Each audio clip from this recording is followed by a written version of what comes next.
it even worth harping on the title of Mortal Kombat 1? Or that there are now 3 games one is expected to call Mortal Kombat 1? Not that anybody does, in the case of what the wiki stubbornly refers to as MK9. You can't just keep resetting your universe. For one thing, it means we can't get invested in any characters or anything that happens, because God might shake the cosmic Etch-a-Sketch again at any moment. And for another, I feel sorry for all the normal plebs who have to live in Earthrealm. Imagine being just a random bloke who runs a dry cleaner. Would you understand why you've had to apply for a business license 3 times because 10 or 11 martial artists you don't know about keep punching each other too hard or something? Anyway, after Mortal Kombat 11 established within canon that literally anything that happens in the story has all the permanence of a single sheet of damp bog roll after Tex-Mex night, newly deified Liu Kang was left with the job of rebuilding continuity from scratch, and so he proceeded to make one basically the same as the last, with a few token changes for the sake of change. And if this were the Saturday morning cartoon the story campaign persistently resembles, I'd assume it was trying to force parents to fork out for another round of action figures. So Baraka and Reptile are good guys now, Sub-Zero's a bastard, and the tournament between Outworld and Earthrealm is not a blood-soaked death arena, but a sort of jolly school sports day, where entrants pulverize each other's spines in the spirit of good sportsmanship. But trouble is brewing in the form of, oh, it's just Shank Bloody Sung again. This whole franchise really is just going around on a twatting carousel at this point. I won't hold back. The word that summarizes Mortal Kombat 1 in my mind is pathetic. It's pathetic how all they did to create the logo was copy-paste the MK11 logo and remove one of the wands. I've long relished the hilarious badness of NetherRealm fighter story campaigns, but the joke is now wearing single-ply thin, and now a lot of it's just plain regular badness. Characters endlessly relaying their entire backstories to each other on their first meeting, and smug villains giving away all their secret evil plans to absolutely no benefit. The plot holes come so thick and fast you think they were trying to bait the twat who does those everything wrong with videos. I have gathered the world's greatest martial artists to represent Earthrealm in the tournament. Psych, only one of you can actually enter, but I guess the rest of you can hold his coat. Oh, Raiden, you will represent us, for you are the strongest and most honourable. Psych, none of that matters, because all your opponents are going to cheat. Here's a thing that gives you lightning powers. Bet you feel silly about all those press-ups you did. And the character roster is, well, it's pathetic. Mortal Kombat has long struggled with physically differentiating its cast, right from the days when half of them were palette swaps of each other. I remember joking that if you stripped the cast of MK9 naked and put paper bags on their heads, you couldn't tell most of them apart. Well, guess what? In MK1, you don't even need the bags. About 60% of the cast is generically Asian dark-haired man. A good chunk of the rest are generically Asian dark-haired lady, and it's Kitana I feel sorry for, with her usual role of very dutiful, reasonable Outworld authority figure with cleavage you could ski down, split between her and 4 other chicks. She's left with bugger all to do all plot. Besides that, you've got the inescapable Johnny Cage, who's now living a prolonged impersonation of BoJack Horseman, and a few monsters, including a vampire lady with the voice acting of a freshman drama major reading aloud the specials at the drive-thru. Blimey, I hope whoever they got in to do her doesn't aspire to a film career. But the real joke of the story campaign is that it isn't a reset, really. By the end, it's reverted back to where MK11 was at the end, with all continuity screwed up into a multi-timeline mess like a Gorgon's bad hair day. At the very end, spoiler alert, Contrivance leads every good version of every character from every timeline to battle every evil version on the steps of a giant pyramid that's shown up for no adequately established reason. Kind of amusing in the initial charge as we discover just how hard it is to animate a character running up a flight of stairs with an air of kill-crazy abandon, but which versions of which characters we're still supposed to be giving a shit about and whether or not it matters if any of them die is entirely lost upon me. It's like Mortal Kombat as a franchise has already written itself into a corner twice, so now it's trying to break its speedrun record. If it is, it's about the only thing Mortal Kombat 1 approaches with passion. Everything else has a lackluster feel, even beyond the easy mode logo design. The bespoke pre-fight banter unique to each character combo just keeps getting shittier with each game. Previously, it would use 3 dialogue lines to establish at least some contrived reason for fighting to the death. Now we're down to 2 lines and they're mostly irrelevant pleasantries. How's the Ninja Clan going?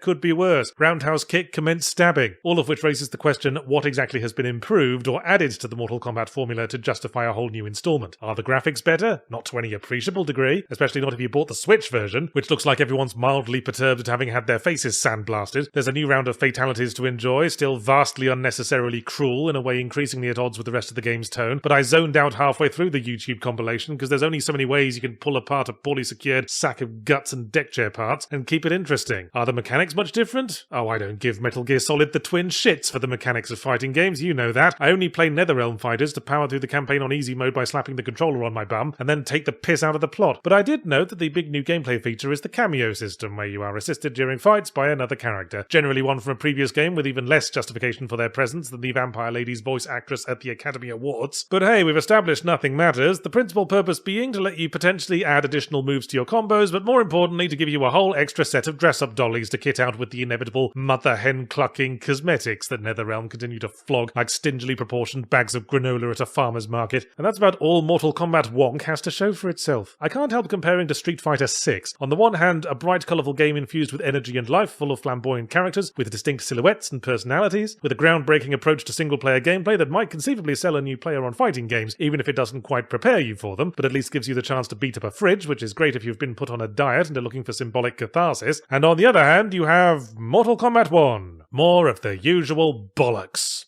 And I'm not talking about the contents of the janitor's wet dry vac after every round.